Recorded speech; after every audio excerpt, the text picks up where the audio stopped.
Bismillahirrahmanirrahim. Assalamualaikum warahmatullahi wabarakatuh. Saya Ayu Nisa, mahasiswa Politeknik Unsua.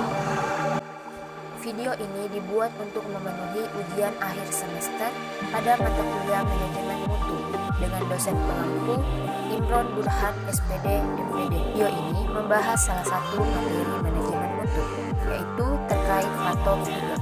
So, langsung saja, ini dia video presentasinya. Happy watching. Oke, saya Ainum yang akan memandu video presentasi kali ini. Namun sebelum masuk ke materi presentasi, izinkan saya untuk memperkenalkan diri terlebih dahulu. Saya Ainum Nurisa dengan NIM 018040223 dari kelas perpajakan.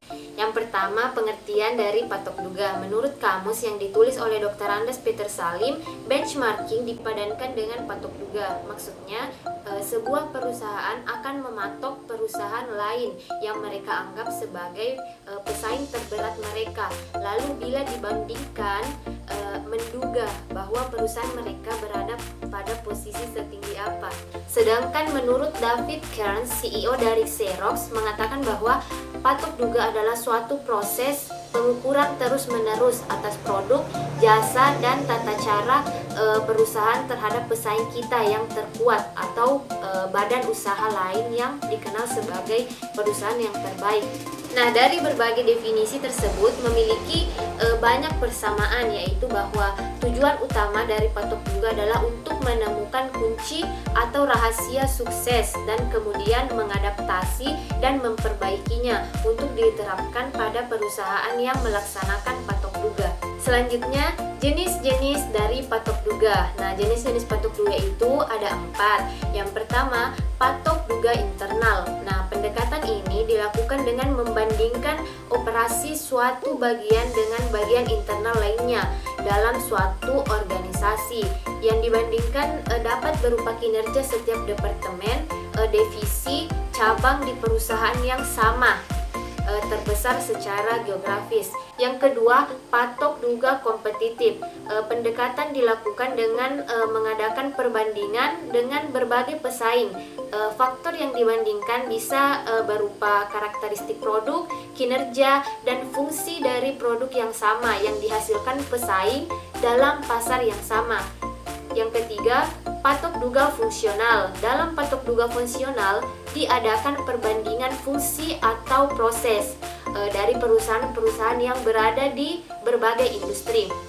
Kemudian yang keempat, patok duga generik. Patok duga generik adalah perbandingan pada proses bisnis fundamental yang cenderung sama di setiap industri. Selanjutnya, cara untuk melakukan patok duga. Dalam melakukan patok duga, ada 4 pendekatan yang bisa digunakan atau cara yang bisa digunakan.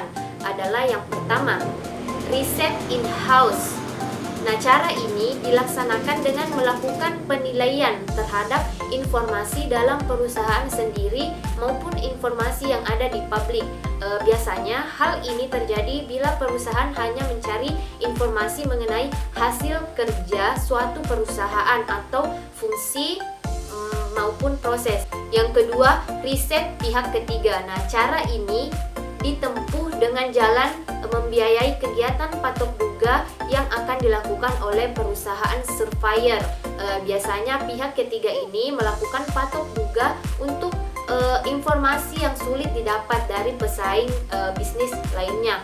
Selain itu, dapat juga menyelenggarakan forum diskusi, panel untuk memperoleh masukan yang luas dan banyak. Yang ketiga, pertukaran langsung. Nah, pertukaran informasi secara langsung ini dilakukan melalui kuesioner, survei, melalui telepon, dan lain-lain. Nah, biasanya cara ini mengawali cara berikutnya, yaitu kunjungan langsung. Keempat, kunjungan langsung.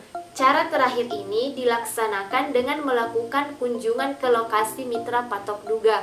Nah, wawancara dan tukar informasi dilakukan di sini pada tahap ini. Cara ini pula yang dianggap paling efektif dalam melakukan patok duga. Nah, itulah tadi video presentasi dari saya. Semoga bermanfaat untuk teman-teman, terutama juga untuk saya. Jangan lupa like, share, dan komen kepada teman-teman yang lain supaya